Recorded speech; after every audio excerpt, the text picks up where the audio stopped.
Hey guys, it's Frank. Welcome back to my channel. I just got back from my trip from Calgary maybe a week ago, and it was such an amazing trip. Like I went hiking there, I saw the Good Mountains, I even went skiing, and then unfortunately, you know, all good things must come to an end, and I came back where I am right now, good old Toronto. I was quickly reminded about how expensive it is living out here in the good old the Sixth God City. I was given a video that actually got a lot of views over the last few weeks. Ranked up, gotten about 332k thousand views at the time of this recording, and it's titled Rent Rage. You need to earn how much to live in Toronto. If you like what you're hearing so far, give this video a good old smash because we're coming across almost 3,000 subscribers, so thank you very much for everyone who's been subscribed. And now, let's jump right into it. Rent in Toronto is absolutely insane. Well, I just found out my rent's gonna be increased from $2,100 a month to $2,400 a month for a one-bedroom condo in Toronto. Oh, that's the worst. Can you imagine paying $2,100 and you're already like thinking my rent is like stupidly so high already, and then next day your landlord's like, I got some news for you. How about $2,400? and then you're like, well, but how am I supposed to pay for groceries? and then the sad answer is you can't. Okay, like paying $2,400 a month for a one bedroom, that's insane. When it comes to rent in Toronto, social media doesn't lie. If you're in Toronto, you can get this room for $800. There's no curtains, no privacy. It's an open room, which is a den. There is no window, no door. The funny thing is, I know exactly why people sign up for this, because you know there's some sickos who like, I don't know, enjoys this, but a lot of times a lot of students just go, you know what, they make the justification that they're like, hey, you know what, this room itself absolutely sucks, but I'm never going to be home anyways. I'm going to be studying in the library my whole day anyway. So I just need a place to like sleep and crash and call it a day. And that's kind of like the justification for people like who are students in downtown Toronto. It's just the proximity, because like would you rather live in a closet for like and be like, I don't know, maybe a 15-minute walk to your like University of Toronto, or would you rather be like an hour away but you have a little more space? So, you know, you choose your poison. The average rent for a one-bedroom apartment in Toronto right now is $2,481. That's 20% higher than the year before.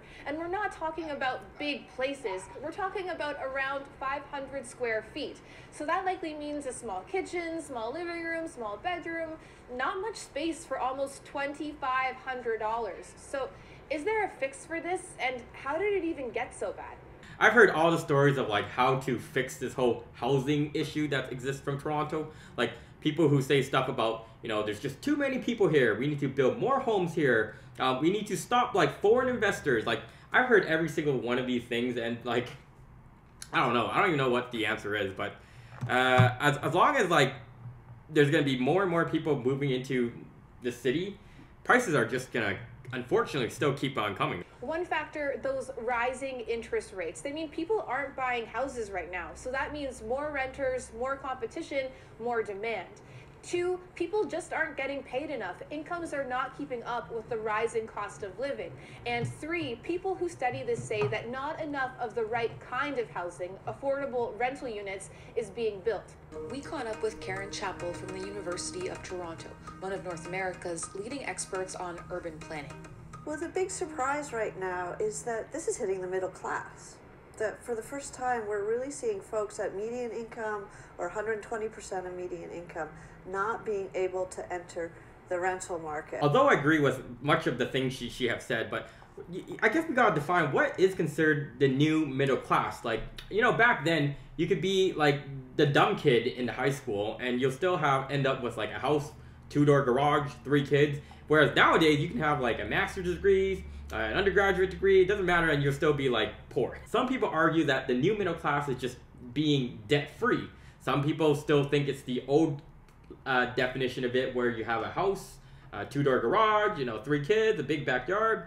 So it you know, just begs the question of like, what is considered the new middle class? Here's why. The general rule is that you should only spend 30% of your pre-tax income on rent. So for that average one-bedroom apartment at about $2,500, that means you'd have to be making $100,000 a year. Quite honestly, you probably have to make more than 100K a year to live comfortably, because anyone that's making 100K a year out in Ontario and Toronto, they're going to be bringing home about anywhere between 2.7 to 3,000 on a bi-weekly check. So basically you get 2 checks a month. So one of your checks that's coming in is going to be going towards your rent itself. And that's like, even though it's 30% pre-tax of your gross for the month, like that's like basically 50%. Thank you. I always thought it was so cool how they make those like cool like flowers or design in their coffee. Like I know like they take milk or creamer and they make some sort, but there's an art to it, because like clearly if I like took my drink and put like milk in it, nothing cool comes out of it. Realtor Paula Resnick says Toronto's rental market is like a roller coaster, at times an emotional one. So when you have a client who says to you, I want this, and this is my budget, and you have to say, not so fast, you're not going to be able to afford that here. What are those conversations like? She probably gets that a lot. Probably like, depending where you are. Let's say you're like a student and you come here, you're like, what can I get for like $1,000? Because like, when you're a student, $1,000 is a lot. And then you're quickly shot down where they're like $1,000. That will give you that'll give you that room or that den from earlier in that video. Because what was that? That was like $800. Paula shows us a listing for a small one-bedroom. In 2019, it was $2,200 a month. Now $2,400 for 499 square feet. And what if someone wanted a bigger place to perhaps start a family, for example? I want to start a family in Toronto. It's called Good Luck. But people who live in Toronto, they go super far. Like I don't get it. Like there's a lot of people in Toronto. They're like, we need more space. So you know where I'm gonna go? I'm gonna go to Niagara Falls. And like Niagara Falls is like so far away from Toronto. Like we're looking at like a 2.5 hour drive away from the city, and they're like, oh, I'm still part of Toronto. And they're going so far away for a house. Do you see people just completely throwing up their hands and saying like, I can't live in this city, it's crazy? Yeah, no, 100%. The pool of people that can afford a one-bedroom for rent in Toronto is quite small. If I was a real estate agent, I think I'd be a bad one, because I think I'd be way too transparent with anything. Like, someone would come to me to be like, hey Frank, what do you think about living in this area called Sherbourne? And Sherbourne's like a bad area. And I'll be like, no, why would you want to live there? Without me remembering that like, their sales is how I make a living in a way, but you know what I mean. And this isn't just a Toronto problem. Average rents across Canada are now more than $2,000 a month for the first time ever. In Vancouver, the average rent for a one bed is $2,633 a month. In Calgary, it's $1,710. Calgary, $1,710. Oh my goodness, that's basically what I pay for my Toronto unit right now. This rental market is like absolutely insane. What the hell is this? $1,750 for a room. Not the entire apartment, just for a room. Wait, take a look at this ad on Facebook. Furnished room for rent, $1,750 a month. What is that? That looks like... Okay, I don't think that's a genuine just a room. That's probably what she meant is a studio. A studio for $1,750. That makes more sense. Toronto's Mayor John Tory says the city needs more, so he's increased the city's housing budget to create more multi-tenant housing and more supply. We've made good progress in the last 8 years on housing, but more needs to be done. This video aged well because this was posted like just over a month ago, and in the time that I'm posting this video, John Tory basically pulled a how should I say, a Bill Clinton.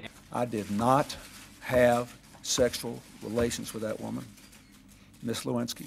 You can basically take this plan and chuck it out the window, and that's kind of like the foreshadowing of like what's going to happen in Toronto in the next upcoming years. So anyways, guys, that is the video about rent rage, the crazy prices out in Toronto. Let me know what you guys thought about the video. Like, do you think that Toronto is a place that you want to live, or maybe Calgary, somewhere else in the rest of Canada is the way to go? But let me know in the comment section down below. Hit that subscribe button if you haven't already, because we're nearing 3,000 subscribers. And as always, made it to the end of this video. Thank you so much for watching, following my Good at Millennial journey. Hit the subscribe button, and I'll see you all in the next one. Peace.